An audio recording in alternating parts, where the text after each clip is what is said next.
Recording in progress.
Hola, buenos días.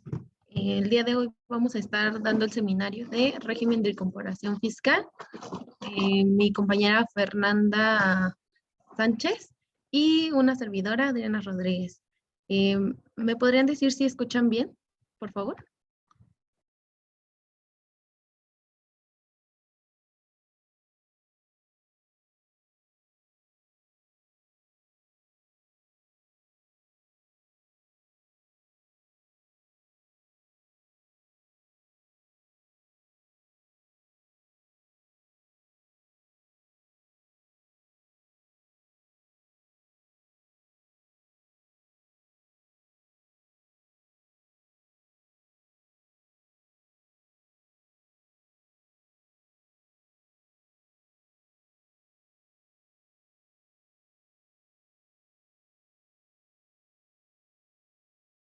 Vamos a iniciar en 5 minutos en lo que se empiezan a conectar mis compañeros.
Ok, comenzamos. El temario del día de hoy, empezaremos viendo el objetivo, los antecedentes del mismo, su definición y las características, requisitos para tributar en el RIF, obligaciones fiscales, el cálculo tanto de ISR como de IVA, sus beneficios y facilidades y la propuesta del régimen de confianza para el siguiente año. Los antecedentes del RIF. Anteriormente había un régimen que se llamaba régimen de pequeños contribuyentes, bien conocido como REPECO, el cual se inició en 1996 y en el cual se fue evolucionando mediante diversas reformas fiscales a lo largo de 18 años. Los motivos que presentaron el Poder Ejecutivo de la Cámara de Diputados del Congreso de la Unión el 8 de septiembre de 2013 fue que estaban exentos de conservar comprobantes fiscales y de emitir facturas, y esto rompería la cadena de comprobación fiscal. Y bueno, los RESPECOS se utilizaban principalmente para evasión y elusión fiscal, por lo tanto, quisieron quitar este régimen y empezar con el RIF. Bueno, el RIF eh, viene en el artículo cuarto, capítulo 2, sección 2, entre los artículos 113 y 111 y 113 de la ley del ISR. ¿Qué nos dice la ley? El RIF básicamente son personas físicas con actividades empresariales de los cuales tengan un ingreso menor a 2 millones al año y el RIF se inició el 1 de enero del 2014. Principalmente el RIF se inició pensando para desincentivar la informalidad en los negocios, ya que otorga apoyos o reducciones en el pago de impuestos de los contribuyentes en los primeros años. Más adelante estaremos viendo una tablita de cuáles son estas deducciones. ¿Cuáles son las características del RIF? Principalmente, no pagan impuestos durante su primer año. Esto incluye el ISR, el IVA y el IEPS, siempre y cuando emitan, bueno, salvo que emitan facturas desglosando impuestos de IVA o IEPS, pero de ISR su primer año está exento. El beneficio se disminuye gradualmente hasta por 10 años. Esto quiere decir que el primer año son el 100% de disminución del impuesto, el siguiente año se disminuye el 10% y así sucesivamente. Otra de las características de los RIF es que expiden comprobantes de venta en forma simplificada por las ventas que realice en público en general.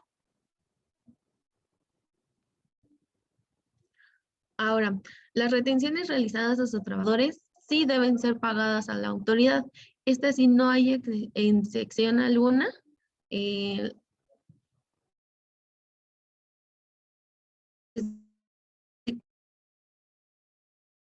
que se declaran cada 2 meses bimestralmente.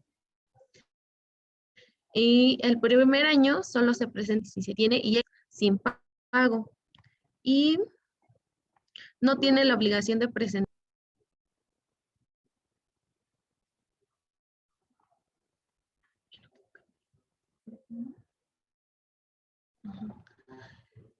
Principalmente este régimen es para aquellas personas físicas con actividades empresariales que obtengan ingresos hasta los 2 millones de pesos anuales. Esto lo vemos en el artículo 111 del ISR. Estas actividades empresariales son por venta de bienes, por ejemplo, la tienda de abarrotes, la papelería, un locatario de mercado, entre otros. La prestación de servicios que no requieran título profesional. Este es un dato importante porque pueden dar servicios, pero si requieren algún título profesional, no entrarían en este régimen. Uno de estos ejemplos son salón de belleza, plomería, carpintería, albañilería, entre otros. Y también entra en la venta de productos por los que obtienes una comisión. Esta siempre y cuando no sea superior al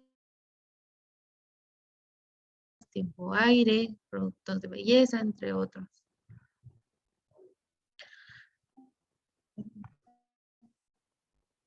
¿Me están escuchando bien? No hay como alguna interferencia.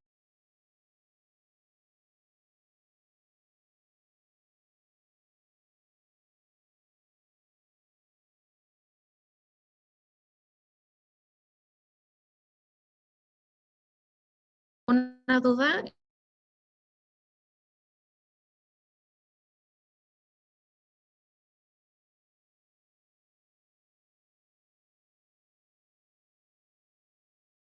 Preguntas y respuestas.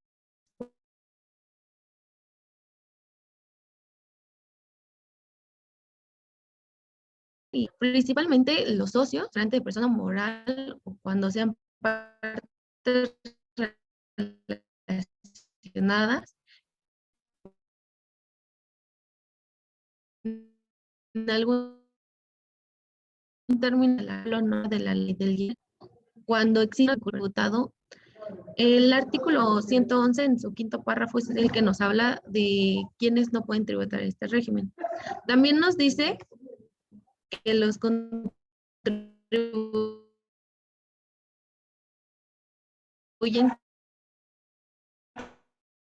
que realicen actividades relacionadas tratados por la realización de promoción de clínica, compra-venta de casa, habitación o vivienda. Y sus clientes, las retenciones de las personas morales las realicen por la prestación de este servicio y se consideren pagos definitivos para esta sección. También nos dice que por concepto de espectáculos públicos y franquiciatarios. Y los contribuyentes que realicen las actividades a través de fideicomisos o asociaciones en participación. También las personas físicas que presten servicios o enajenen bienes por internet a través de plataformas tecnológicas, ya que esta viene.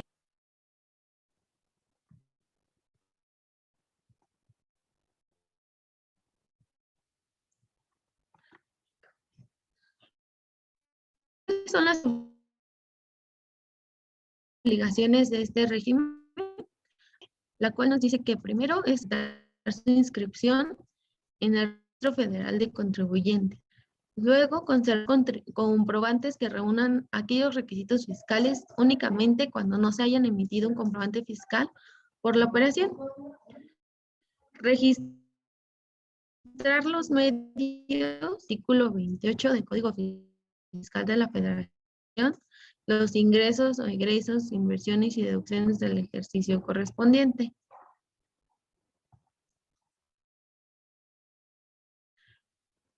También es efectuar el pago de las erogaciones relativas a sus compras o inversiones cuyo importe sea superior a 100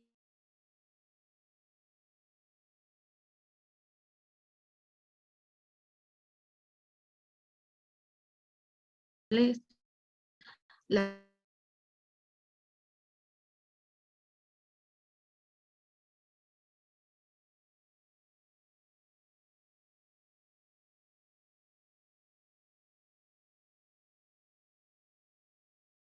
del impuesto sobre la renta de sus trabajadores conjuntamente con la declaración bimestral que corresponda. Y bueno, algunas de las obligaciones también cuando no se presente en el plazo establecido de la declaración a la que se refiere el párrafo anterior, 2 veces en forma consecutiva o 3 ocasiones durante el plazo de 6 años contados a partir de que se incumpla por primera vez con dicha obligación, el contribuyente dejará de tributar en el RIF y deberá tributar en el régimen general del título cuarto de esta ley, que es el de.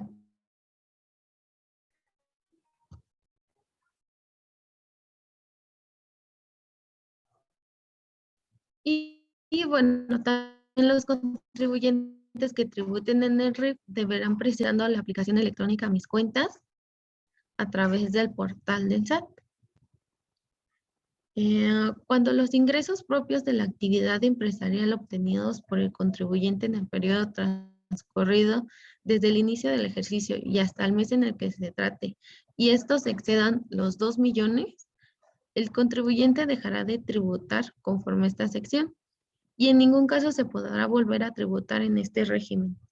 Entonces, cada bimestre se debe tener en cuenta los ingresos que se ha tenido para no rebasar o tratar de no rebasar esos 2 millones, porque en todo caso dejará de tributar en el régimen y ya no se volverá, ya no se volverá a tributar en este mismo. Ahora, ¿cómo vamos a calcular el ISR en el RIF? El artículo 111 de la ley del ISR nos explica que se deberá sacar una utilidad fiscal en el bimestre, restando la totalidad de los ingresos, menos las deducciones autorizadas por la ley, que es las anteriores que vimos. Y bueno, estas deducciones deberán ser solamente estrictamente indispensables para la obtención de los ingresos de que se refiere esta sección. Y bueno, también se deberá disminuir las erogaciones efectivamente realizadas para la adquisición de activos, gastos o cargos diferidos y la PTU en todo caso de que esté pagada en el ejercicio para obtener la utilidad fiscal. Cuando los ingresos percibidos sean inferiores a las deducciones del periodo que correspondan, los contribuyentes deberán de considerar la diferencia que resulte entre ambos conceptos como deducibles en los siguientes periodos. Si las cuentas con empleados, se deberán de entregar o se deberá considerar la PTU para el cálculo del ISR, siempre y cuando se encuentre pagada. Y también se podrá disminuir conforme al porcentaje del año en el que se encuentra tributando el porcentaje de la deducción del impuesto. En este caso es lo que veíamos anteriormente, que en el primer año el porcentaje de la deducción es el 100%, segundo año es el 90%, el tercer año es el 80% y así sucesivamente hasta llegar a los 10 años y sea el 10%. Este es un ejemplo claro del cálculo del ISR. Nosotros tenemos la tarifa bimestral para calcular tanto su límite inferior, el límite superior, su cuota fija y el porcentaje a aplicar sobre el límite inferior. En este caso vemos que el contribuyente tiene un ingreso bimestral de 150,000 pesos y tiene deducciones autorizadas cumpliendo con los requisitos para que sean deducibles por 75,000 pesos. Hacerle la resta de los 150 menos los 75 nos dan 75,000.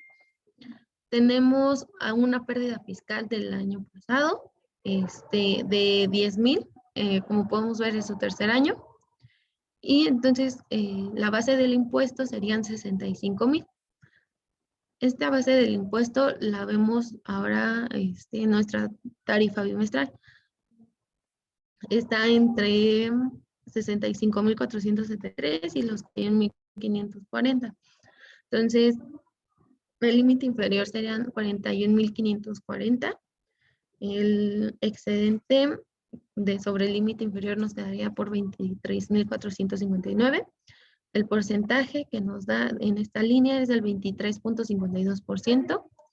Multiplicado por nuestro excedente, nos da un impuesto marginal de 5,518. La cuota fija de este renglón son 6,654. Se lo sumamos al impuesto marginal y nos da un ISR calculado por 12,172. Como es nuestro tercer año, la tasa de reducción es del 80%. Entonces, lo multiplicamos por el 80% y nuestro monto de reducción son 9,738. De los 12,000 que nos dio de ISR calculado, le disminuimos los 9,000 del porcentaje de reducción, nos da un impuesto a pagar del bimestre de 2,434. ¿Tienen alguna duda sobre este ejemplo?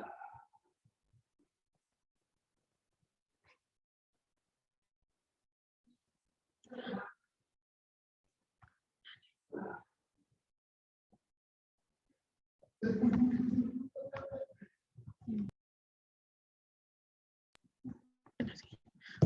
perfecto.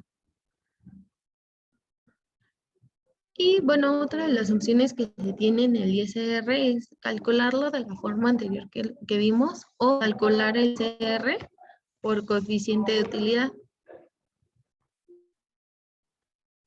Eh, Esta opción viene en el artículo 111 de la ley del ISR en su último párrafo y el cual nos habla sobre que los contribuyentes podrán optar por los pagos bimestrales aplicando el ingreso acumulable del periodo de que se trate, el coeficiente de la utilidad que corresponde a los términos de lo dispuesto en el artículo 14 de esta ley, considerando la totalidad de sus ingresos en el periodo de pago de que se trata. Los coeficientes de utilidad mencionados deberán considerarlos como pagos provisionales y estarán obligados a presentar la declaración anual. Y esta opción no se podrá variar en el ejercicio. Si se considera esto, solamente se puede utilizar por coeficiente y tiene que ser por pago provisional. Si se elige la opción anterior, los pagos serán definidos. Tendrá la obligación de presentar la declaración del ejercicio.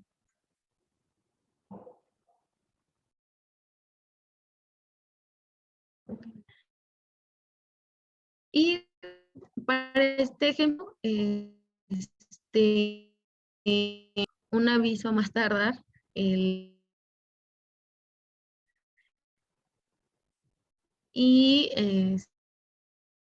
si se dio de alta en 2020, 2021, no puedes elegir la opción y deberás enviar el aviso entre el primero y el 31 del primer mes del siguiente año para poder elegir esta opción del porcentaje de el coeficiente de utilidad.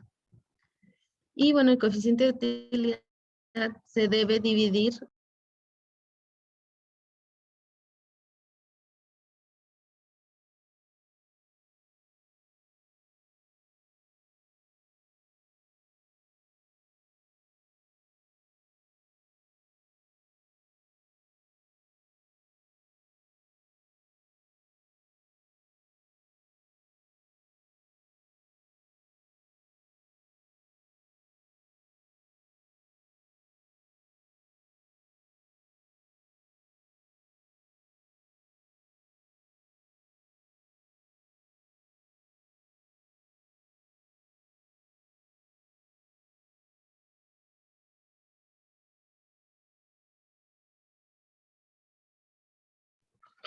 ok, gracias. El coeficiente de utilidad se debe dividir la utilidad del ejercicio. Así es como se calcula. Tenemos un ejemplo de cálculo de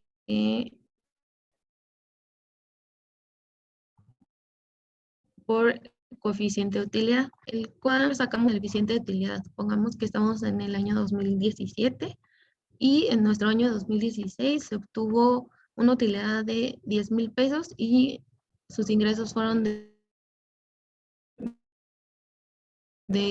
100,000 pesos. Dividido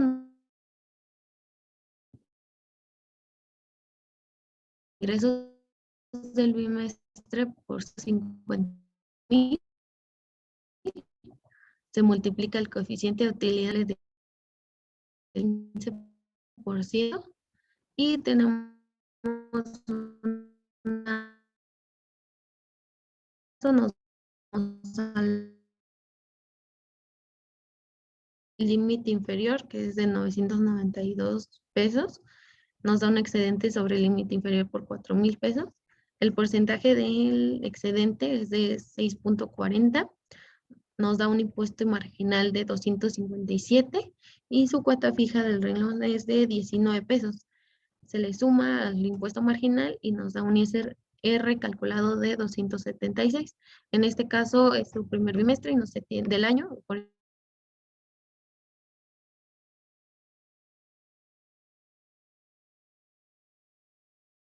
eso es el porcentaje de reducción del 80%, nos da un monto de reducción de 220 y nos da un impuesto a pagar por 55 pesos. Bueno, ¿cuáles son los beneficios y facilidades de este régimen? Principalmente es de que en el ISR durante su primer año ya se tiene la reducción del 100% y bueno, se va disminuyendo paulatinamente 10% cada año. Si eliges la primera opción el cálculo del ISR, no se presenta la declaración y esta facilidad o este beneficio se exceptúa siempre que hayas elegido la opción del cálculo del coeficiente de utilidad. Y en este caso, si se presenta, bueno, más bien porque se presenta en la contabilidad por mi portal Mis Cuentas, se está exceptuando la obligación de la declaración informativa de IVA. También otro de los beneficios es de que por lo mismo de que se presenta mediante el aplicativo de Mis Cuentas, tampoco se presenta la contabilidad electrónica. Y en este caso, en el RIF, la deducción de las inversiones se realizará al momento de su pago y no se aplicará depreciación como usualmente en los demás regímenes se utiliza. Y para el IVA y el EPS también se aplica la reducción gradualmente cada año, solamente por las operaciones que realices con el público general. Y si tus ingresos en el año anterior fueron de hasta 300,000 pesos. Ahora vamos al cálculo del IVA, cuando el IVA es de público en general. Bueno, más bien cuando sus ingresos es por público en general. Como mencionábamos, una de las ventajas que se tenían por tributar en el RIF es de que si tiene ingresos con público en general, se tiene una deducción diferente a la de otros regímenes. Esto lo vemos en la ley de ingresos de la Federación en el artículo 23, en su fracción segunda y en el inciso A. Y se tienen estos dos estímulos. El primero es que en lugar de aplicar los porcentajes que establece la ley del IVA y la ley del IEPS, se pueden aplicar los contenidos en la siguiente tabla, los cuales son esta tabla y va por sector económico. Por ejemplo, el ingreso por la venta público general es de minería, el porcentaje que se calcula no es del 16, sino es del 8%. En manufacturas o construcciones del 6%, de comercio incluye arrendamiento de bienes inmuebles es del 2%, o alguna prestación de servicios es del 8%, y negocios dedicados únicamente a la venta de alimentos o medicinas, no se paga el IVA. Bueno, es de porcentaje del 0%.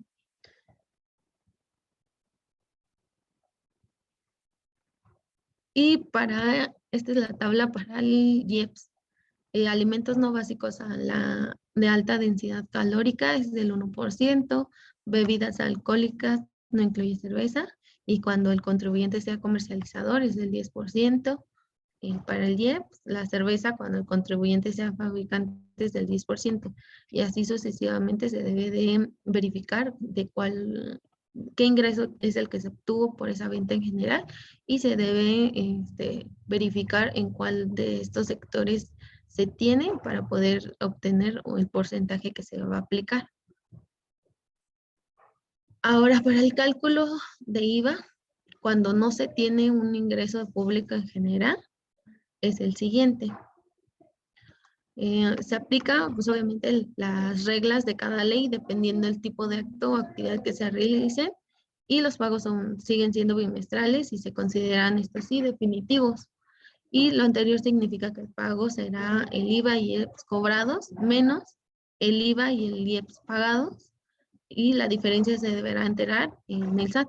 Como vemos aquí, se tiene un ingreso de 100,000, pero esos 100,000 no fueron a público en general, entonces el IVA es del 16%, entonces son 16,000 pesos, y su deducción de IVA con IVA son de 50,000, el IVA pagado es de 8,000, entonces 16 de IVA cobrado menos el IVA pagado son 8,000 pesos que se deben de presentar y pagar en el bimestre. Ahora, este es el cálculo de IVA sin ingresos de público en general, o en todo caso cuando se tenga de los dos, más bien cuando se tiene de los dos, tanto de ventas con público en general como ventas con facturas. En este caso tendríamos que decir la siguiente tabla. Ventas con facturas son de 30,000 y su proporción es el 100%, nos da un IVA de 4,800. Nos da un total de la factura de 34,800. Sus egresos del bimestre son gastos con factura, son 25,000. Se tiene su IVA de 4,000. El total de gastos con factura, con IVA, son 29,000. En este caso se tiene un IVA pagado de 4,000 y un IVA causado de 4,800. La disminución o la diferencia del IVA acreditable menos nuestro IVA causado nos da un IVA a cargo de 800 pesos. ¿Ok? Ahora, para el cálculo de IVA público en general, los contribuyentes a que se refiere en este artículo por las actividades realizadas con el público en general y en las que se determinen el IVA y el IEPS con esquema de porcentajes podrán aplicar el estímulo siguiente. Nos habla que a los impuestos al valor agregado y especial sobre producción y servicios determinados mediante la aplicación de los porcentajes, se le aplicarán los porcentajes de reducción que se citan a continuación según corresponda el número que tenga el contribuyente tributando en el RIF. Es la misma que veíamos anteriormente para ISR, en este caso se aplica para IVA. En el primer año es el 100%, el segundo año es el 90%, el tercer año es el 80% y así sucesivamente hasta llegar al 10%. Ahora, para el cálculo de IVA con público en general solamente, tenemos un subtotal con público en general de 30,000, no se tiene IVA calculado, y el gasto de facturas de 25,000, su IVA correspondiente es de 4,000. En este caso, la proporción del IVA acreditable del IVA pagado de los 4,000 es 0%. Entonces, como no se tiene IVA de público en general, nos da un IVA a cargo de 0 pesos.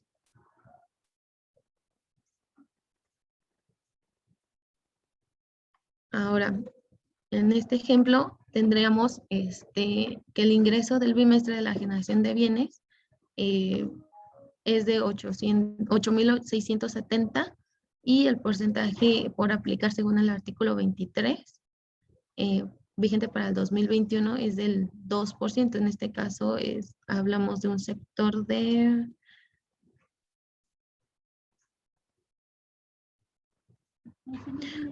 comercio o arrendamiento de bienes inmuebles.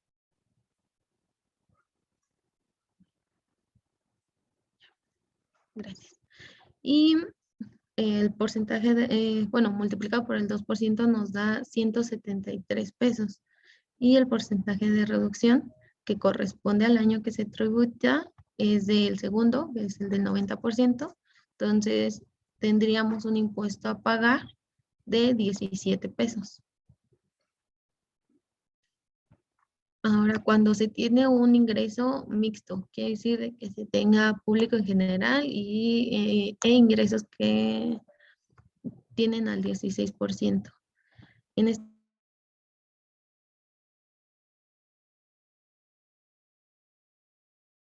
y es probable que se haya obtenido algunas facturas de gastos. En este caso, se deberá saber que hay una proporción de IVA a acreditar que se debe calcular cuando exista un ingreso mixto. Entonces, para calcular esta proporción, los contribuyentes solo podrán acreditar el IVA cuando proceda y en la proporción que represente el valor de dichas actividades facturadas por las que se haya efectuado el traslado expreso del valor total de las actividades del bimestre respectivo. En este caso, para sacar el IVA acreditable se tendría que saber las ventas con CFDI entre las ventas con público en general más ventas con CFDI. Y la determinación del IVA acreditable será gastos con CFDI por el porcentaje de la fórmula anterior. En este caso tenemos ventas con facturas de 15,000, y con público en general son de 20,000. En este caso la proporción es del 57% y la proporción del 43% porque es la división entre las ventas de factura, que son 15,000, entre el total de las ventas, que son la suma de venta pública en general, y las ventas con factura nos da 35,000. Entonces la proporción que nos da es del 43%. La diferencia es en la proporción del 57%. Y el IVA, el IVA con facturas sería por 2,400. En este caso, nuestros gastos con facturas son 25,000 pesos. Su IVA que corresponde es de 4,000. Y por lo tanto, nuestro IVA acreditable son los 4,000 por la proporción del IVA acreditable, que es 43. Su IVA acreditable, según la proporción, es de 1,714. Nuestro IVA causado, que son los 2,400, se le disminuye su IVA acreditable según la proporción, que son 1,714.29, y nos da un IVA a cargo de 685.71. Ahora bien, en el paquete económico en 2020 nos habla que ya no deberá existir un RIF, pero ese tema lo explicará mi compañera Fernanda.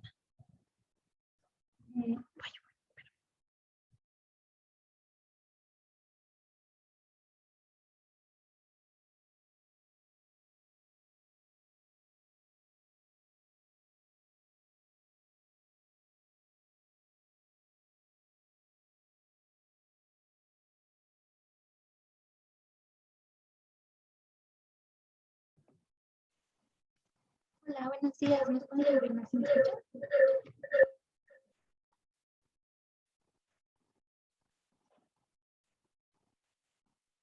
Hola, buenos días. ¿Sí se escucha bien?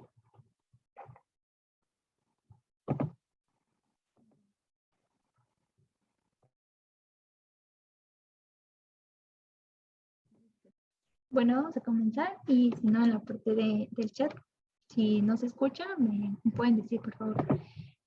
Para el paquete 22, para el paquete económico del año 2022, se presentó una iniciativa de régimen el 8 de septiembre. Esta iniciativa menciona sobre la creación de un nuevo régimen para derogar al RIF. El nombre que se le está asignando es el régimen de confianza, un régimen simplificado de confianza. La Cámara de Diputados tiene al 20 de octubre para revisar la iniciativa y ver por aprobación en la Cámara de Diputados. Hasta el 31 de octubre y conforme el proceso para la generación de leyes, el Senado tiene un lapso de aprobación. Si el Senado aprueba el 31 de octubre dentro del paquete económico para 2022 este apartado, bueno, el régimen simplificado de confianza estaría ingresando en su aplicación para el 1 de enero del 2022.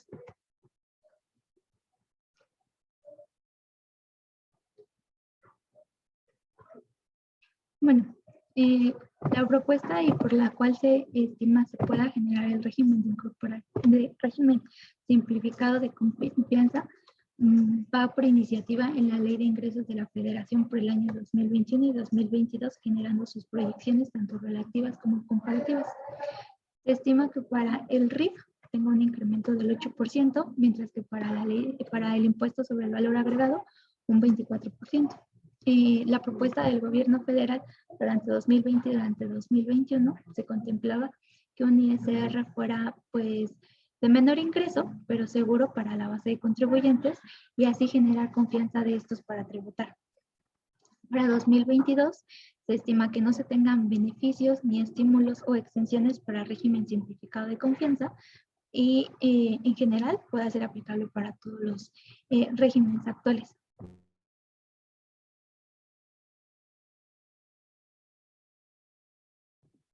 Ok, actualmente el régimen, el esquema para personas físicas durante el año de 2021, durante la sección 1, sección 2, sección 3, sección 4, nos menciona sobre el régimen de actividad empresarial profesional es obligatorio, el régimen de incorporación fiscal es opcional y obviamente con todos los requisitos que ha mencionado Adri, quienes pueden tributar este régimen y quienes no. De ahí que se diga que sea opcional.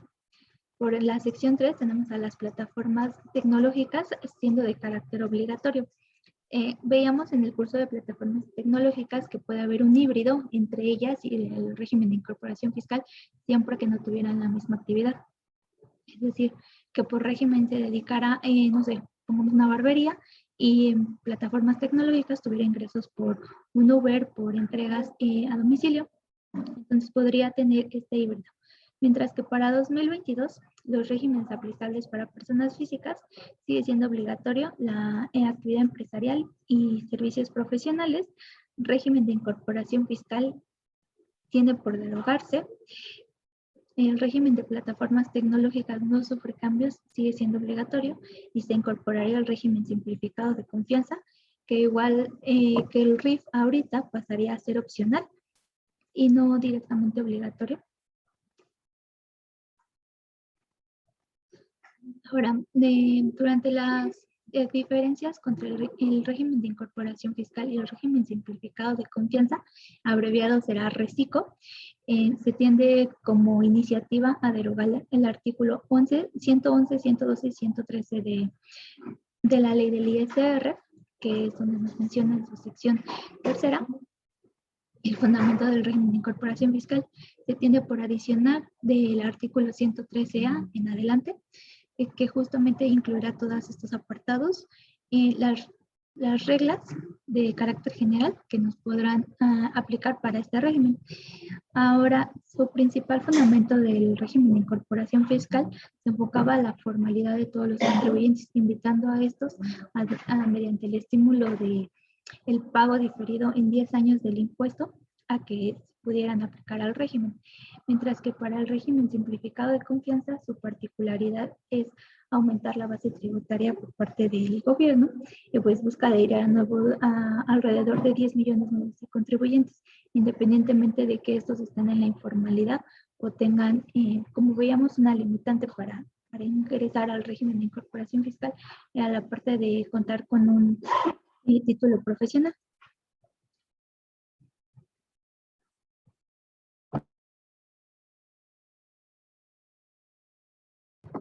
Bueno, para las limitantes del régimen, el régimen simplificado de confianza, este régimen no será aplicable para socios de accionistas, de igual manera que para REF, mientras que sean integrantes de personas morales. Quienes sean residentes en el extranjero y tengan una o varios establecimientos permanentes en el país, y quienes tengan ingresos sujetos a REFIPRA, y quienes reciban ingresos por honorarios por actividades empresariales de los asimilados a salarios, entre otros. Esto veíamos justo porque el régimen de actividad empresarial y servicios profesionales no, la escala va de un régimen de incorporación fiscal generando ya sea por los ingresos percibidos, aumentar actividades empresariales, pero nunca hacia abajo. Entonces, el régimen simplificado de confianza también aplicaría en esta mecánica. La propuesta que se tiene para las tasas aplicables en comparativa al régimen de incorporación fiscal, que va del 100% al 0% durante 10 años, aquí vamos a ir con base a los ingresos con una limitante de 3.500.000.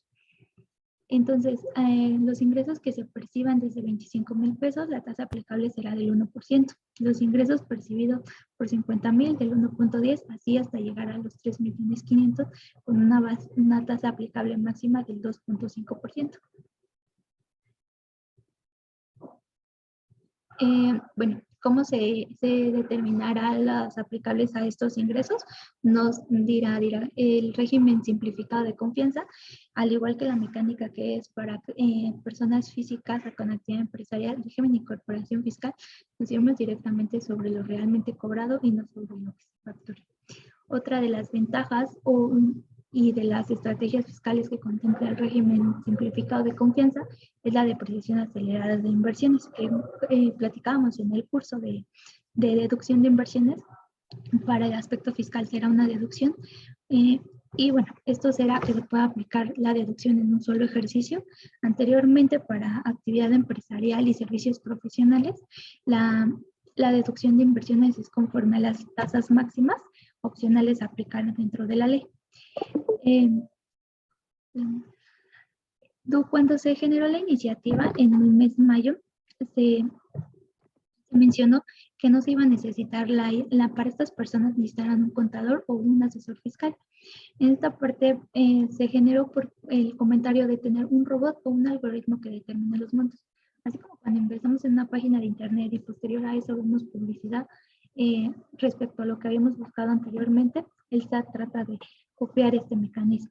Durante el robot, el algoritmo que se determine será con base a los FDIs, entendiendo que todos los FDIs que tú generes serían cobrados.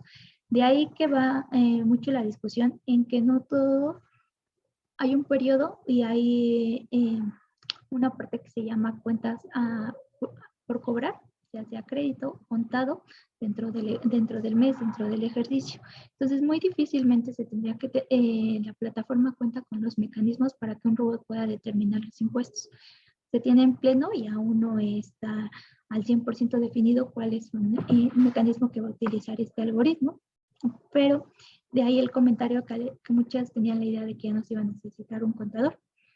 Y bueno, también este régimen, esta iniciativa, está teniendo dificultad en cuanto a que el artículo 6 del Código Fiscal nos menciona que la determinación de impuestos es, el pago de impuestos es mediante la autodeterminación del contribuyente.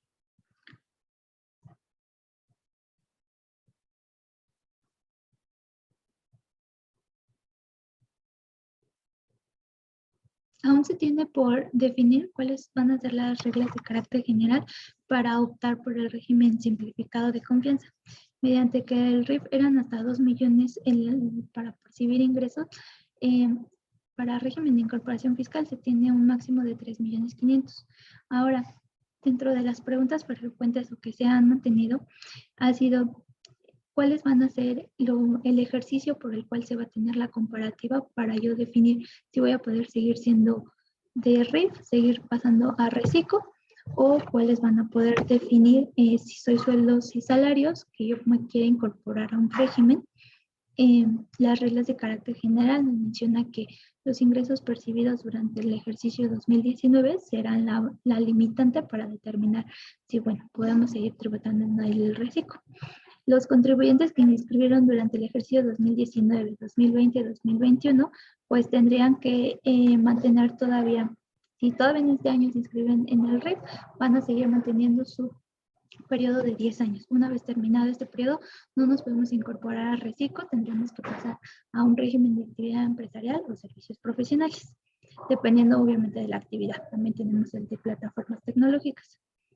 Entonces, también algo que comentábamos es que plataformas tecnológicas más el régimen de incorporación fiscal sí es compatible mediante que para régimen de simplificado de confianza más el régimen de plataformas tecnológicas no es aplicable, justo porque cada uno maneja una tasa, justo porque se puede tener entendido que por cada régimen tengamos un mayor monto de ingresos.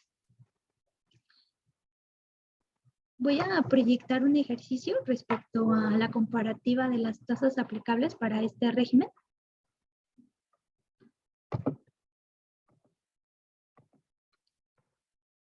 ¿Me pueden confirmar si se ve bien?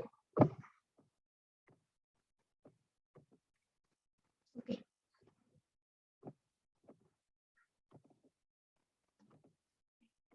En el primer caso, enfoquémonos. La mecánica que platicábamos hace un momento sobre la base gravable y que esta va a ser los ingresos percibidos menos las deducciones, bueno, vamos a tener la determinación del ISR.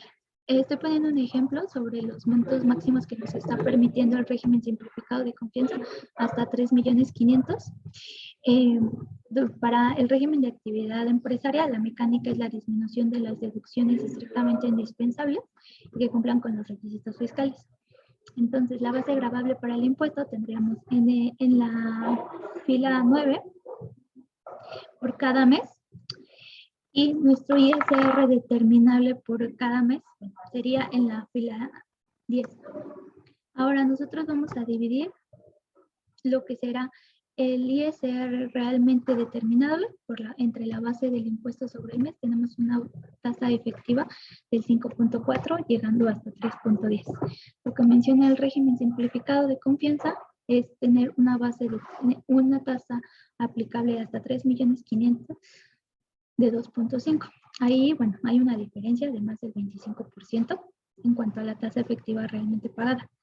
Pero tenemos un porcentaje de deducciones que para que esta tasa pueda llegar hasta un 30%, tendremos que tener un porcentaje de deducciones distintamente variables, y obviamente el margen de utilidad no en todos los meses es igual. Podemos entender que desde enero tenemos un margen de utilidad del 17.43 llegando a diciembre sobre un 8.4. No porque se pague sobre un 8, no porque se tenga un margen de utilidad del 8.4, el pago de impuestos es menor.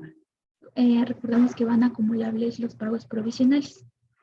Ahora bien, para que nosotros podamos tener esta parte, tendremos que tener un porcentaje de deducciones que van desde un 82% hasta un 91.3%. Aquí destacando que muchas veces hay contribuyentes que su margen de utilidad es más alto que el margen de porcentaje de deducciones. Ahora, para el régimen simplificado de confianza, estaríamos teniendo que tenemos los mismos ingresos durante enero a diciembre, desde 25,000 pesos, que nos menciona los límites para el régimen simplificado de confianza, hasta un monto de 3.500.000. Algo que hay que destacar también del régimen simplificado de confianza es que no está contemplando la aplicación de deducciones. Es decir, que la tasa del ISR aplicable será directamente sobre los ingresos, y estos ingresos se considerarán la base del impuesto. Entonces, bueno, tenemos un pago de 250 hasta 87.500. Con nuestro análisis que hemos revisado de percibir ingresos desde 25,000 pesos hasta 3.500.000, podríamos tener que no hay una diferencia y que podríamos seguir tributando en el régimen de actividad empresarial, lo cual no se vería un beneficio o no se vería tampoco una afectación para el régimen de actividad empresarial, puesto que, bueno, ellos ya no pueden tributar en el régimen de confianza. Pero ¿qué pasa cuando les comentaba que no tenemos la misma percepción, el mismo gasto efectuado ni las mismas deducciones? Yo creo que es la finalidad financiera de un negocio, de una persona física por realizar su actividad, no es generar deducciones. Se tiene como estímulo aplicar las deducciones para disminuir la base gravable, más sin embargo, el artículo 9 de la ley del ISR nos menciona que se va a aplicar sobre los ingresos.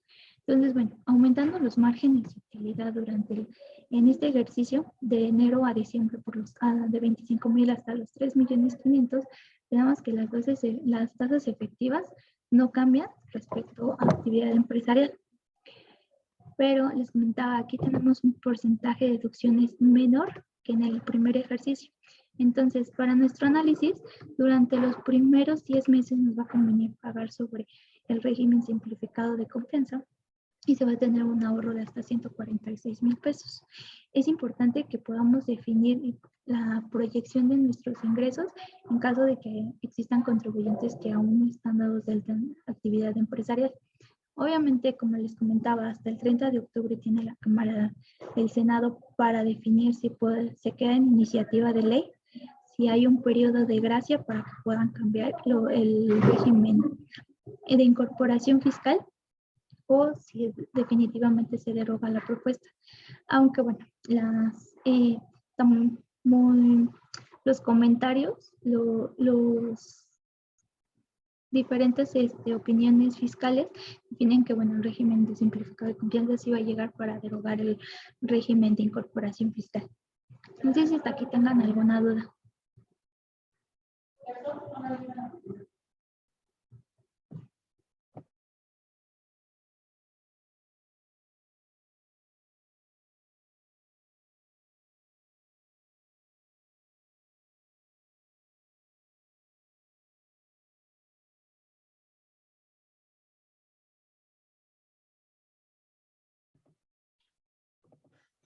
Vamos a proceder a pasar lista a los colaboradores de GIA. Regálenme 5 minutos y durante ese transcurso, si gustan dejar sus preguntas y respuestas en el chat para ser atendidas, en caso de que no termine de contestarlas, los estaría enviando por correo electrónico en el correo que fueron registrados mediante la sesión de Zoom. Agradecemos mucho su atención y espero que haya sido de su interés el curso.